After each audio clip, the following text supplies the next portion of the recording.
Hello fellow mutants, welcome back to another video, and in this video I'm going to talk about this article, the CBR article that says Damon Lindelof's Star Wars movie shows Disney hasn't learned its lesson. This article came out on Monday, which was Halloween, and honestly, I've been in, the Star Wars shows, or content, I should say, was a hit or miss. The sequel trilogy was a miss for me, even though The Force Awakens and Isolations was, a hit out of three. Solo Star Wars movie, as a movie in general, was, a fun movie, so in general, it was a hit, but as a Star Wars movie, it was a miss. Rogue One, definitely a hit. Mandalorian, hit. Clone Wars 67, hit. Rebels, hit. Book of Boba, hit and miss. Mostly missed and hit. Kenobi was miss. A few moments that were hits. Tales of the Jedi were hit. It was a hit. And Bad Batch was a hit for me too. So, but we haven't had any Star Wars movies since Rise of Skywalker, and I think it was I posted not so long ago, where Star Wars is if I didn't cover this in video, then I definitely cover this on my Twitter a bit, because I do share out links on my Twitter, where Star Wars hasn't come out with any new movies because they are afraid, which I actually might make that into a video, because now that I'm talking about it more, I haven't made a video of it yet, but I will make a video of that, because I think that topic is also very, very important to talk about. But yeah, I've heard rumors that Star Wars hasn't made movies because they're nervous. I don't know if this article covers that. If this article doesn't cover that, then I will make another video in the near future, talking about that. But that said, enough talking. I've been talking for nearly 3 minutes. Let's get into this article. Recent reports indicate that Disney is moving full steam ahead on a new Star Wars theatrical release. Superheaded and written by Damon Lindelof, with direction from Sherman Chinoy, the film comes after a time when all the Star Wars content felt itself regulated to Disney's streaming network, Disney Plus. Though the show have received varying levels of critical and fan acclaim, devotees and the entertainment worlds have been waiting with bated breath for real movement forward to theatrical product from a legendary franchise. And before I continue, I think I did cover a topic of Star Wars recently that I was thinking of earlier. Okay, I did. The video that I was thinking of, I posted, I guess 5, 6 days ago, which would have been either October 31st or October 30th, when I was going over the article where Disney had to tell Kathleen Kennedy to stop announcing Disney Star Wars movies, because ever since The Rise of Skywalker, all the movies that she announced, something happened to them where they weren't in production, with the exception of the Rian Johnson movie, which literally has not gone anywhere at all from what I've been hearing. And because Rian Johnson's more interested in doing other projects at the moment besides Star Wars, and I think the same goes with Taika Waititi. Could be wrong about Taika Waititi, but I know I'm not wrong about. I'm pretty sure I'm not wrong about Ryan Johnson. Again, I could be wrong. But that was the video I was mentioning, which I may actually put that video in the description below, the one I was referring to. So if you guys want to go to it, check the description out. It will give you send you to the one of the links in the description will take you to the video where Kathleen Kennedy was reportedly told by Disney, "Hey, pump the brakes on announcing Star Wars movies." Anyways, crap, did not mean to scroll down.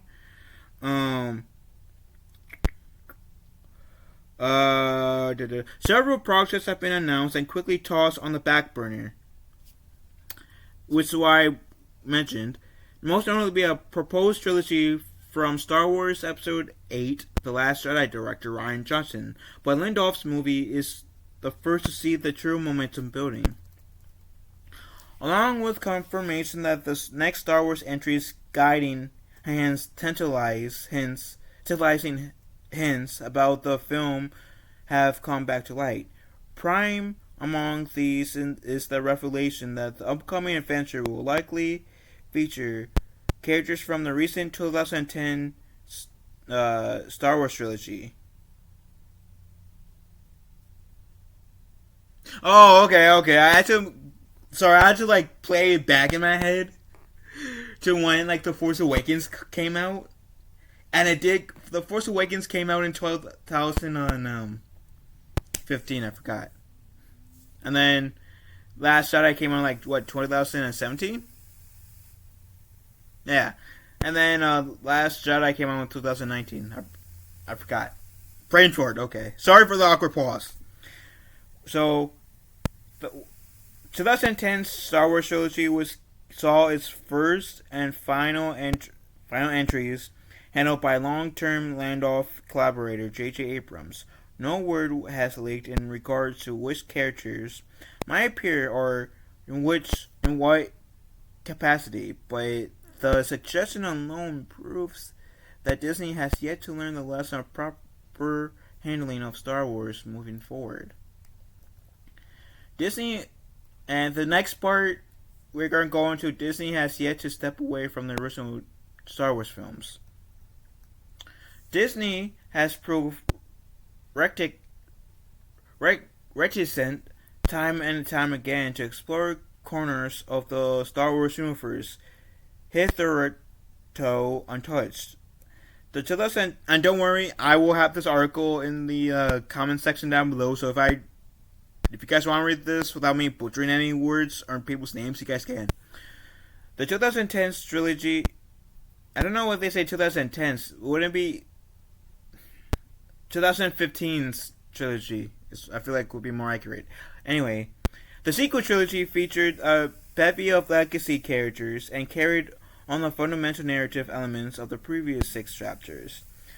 Even details outside of main through line of the Skywalker saga consistently returned or played major roles in the plot, namely protagonist Rey's connection with Emperor Palpatine. All the Star Wars television properties, too, tied directly to previous movies or eventually featured legacy characters to some degree. Both spin-off movies followed this pattern as well, making characters from the recent trilogy central and ancillary figures appear in the new Star Wars movies. Movie date. Blah blah. I'm going to restart that. Making characters from the recent trilogy central or ancillary figures appear in the new Star Wars movie doubles down on the paradigm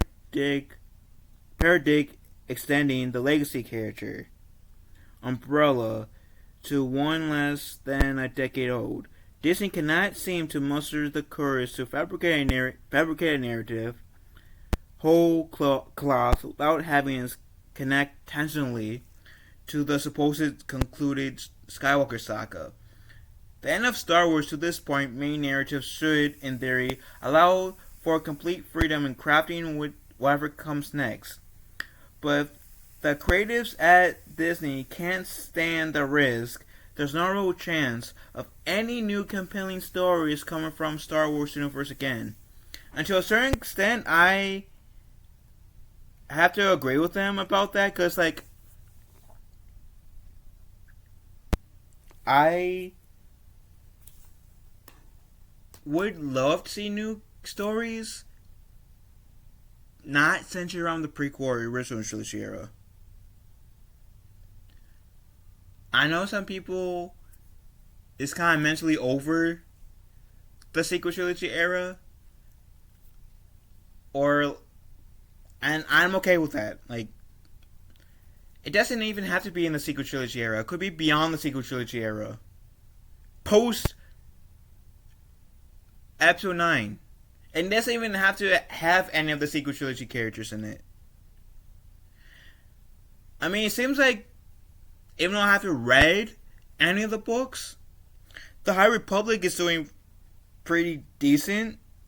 I'm not interested in that era, to be honest, but it's doing pretty decent. Now, I might buy the books and read them in order to prep myself for the Star Wars Eclipse game, because that's supposed to be set in the High Republic era. So if they have any characters from the High Republic books and make any references to the books, I can get it. But at this very moment, I'm not interested in the High Republic era just because it's a new era. The only reason why I would read that is because of the game, the Eclipse game that's coming out, to be honest. Even though I'm not knocking anyone who's a fan of the High Republic era, but still, my point is, it seems like the High Republic era is outside of the whole stupid rock character, which was just a very lazy way for Lucasfilm to create a character.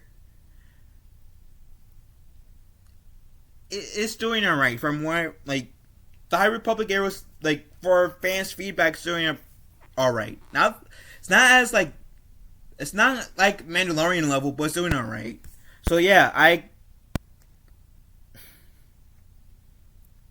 agree that if the creators at Disney can't stand the risk, then there's no real chance for any new compelling stories coming from Star Wars universe again. I'm sorry if that doesn't relate to the ultimate article, but okay. Anyways, there's one more part. Damon's Lindelof style hews closely to another controversial Star Wars figure. Lindelof's involvement alone indicates that Disney hasn't learned its lesson. Okay, so I feel like this is where the whole title of this article, which is Star Wars movie show, Lindelof's Star Wars movie shows Disney hasn't learned its lesson title, actually plays a factor in. Abram is a close collaborator and creative peer to Lindelof. The two famously pioneered the mystery box style of storytelling with their long-running television show Lost. This style of plot structuring worked well as an opening salvo for the sequel trilogy. Which is why I was saying that even though the sequel trilogy is a hot mess, The Force Awakens was like a hit for me, because it did create the mystery box. It did give us fans buttload of like fan theories of what could have happened. Sure, Ryan Johnson kind of let us, like, some of the fans, present part included, down, but I'm happy that Lucas, like, I was happy with The Force Awakens, with, it's essentially how it ended. Sure, the thing I would have changed was Luke coming in there, and we would have had, like, a Luke, Leia, and Han, reunion, but with the way we got it, I'm happy that the ending gave us fans, like, okay, like, why is Luke on this island?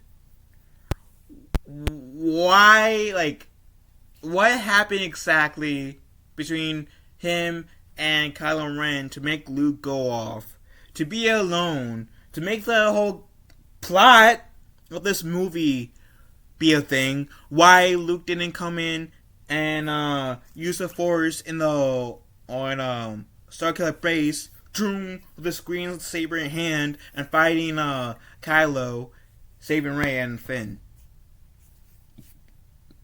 And like, how does Leia cope with Han's death? And a few other questions like that. So I do appreciate The Force Awakens in terms of it gave us some answers. It gave us some questions. Some compelling questions in my opinion. Anyways.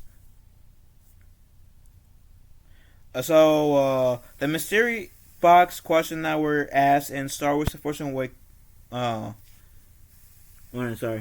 I lost my place. This style of plot structure worked well as an opening salvo in the sequel trilogy, but Abrams was unwilling to take any narrative risk with his grand finale, retconning elements of Johnson's middle entry to better connect to the original trilogy. The mystery box question that were asked in The Force Awakens were never satisfactorily answered, and several were left dangling entry. Should Lindelof take a similar tack with his Star Wars movies screenplay, it may achieve similar results. There are plenty of reasons to hold out hope when it comes to a finale product of Lindelof's upcoming Star Wars movie. In fact, the team working alongside him is especially promising, but if Disney is ever going to craft a new and original story in the Star Wars universe, it has to finally detach from the past. And I agree with that to a certain extent. I think the thing that I'm agreeing to a certain extent is that they have to detach from the past, sure. But I don't think that is would be wrong of Disney to use characters that they have from the sequels come in, or a few characters from the original trilogy, or as my first Greeks, or however few characters that we got introduced to in the prequels that are still around this time. And the reason why I'm as long as they're not going to say, "Hey guys, remember me? Hey guys, hey guys, hey guys, hey, how you doing? Hey, I'm gonna be here for a 5-second cameo, doing absolutely nothing." As long as the story calls for a legacy character, and the legacy character can impact the story in a good way without them crapping on the legacy character, many fans feel like Luke got that treatment in The Last Jedi. I to a certain extent believe that. I have to say I was not a huge fan of The Last Jedi or the Rise of Skywalker. But anyways, as long as they don't have the legacy characters make a 5-second cameo that does literally nothing to the story. If they have the legacy characters coming in, that impacts the story, that doesn't decrease the value of them. Man, oh man. Man, oh man. Then, this guy's story, Damon Lindelof's Star Wars movie, could easily be the Star Wars movie that fans like me need. But, I don't know. It's still too early to tell. I'm going to be cautiously optimistic about Damon Lindelof's Star Wars movie. Cautiously optimistic, and I'm choosing to be cautiously optimistic. If you guys aren't being cautiously optimistic, I can understand your reasoning, but I don't know. That's just how I feel. I do hope for the best for this movie, and I do hope it's a movie where the majority of fans can get behind, at the very least. If not all, the majority. So, what do you guys think? Let me know in the comment section down below. Love you guys. Have a wonderful day. Be kind to one another. And I'll talk to you fellow mutants later. And may the force be with us all.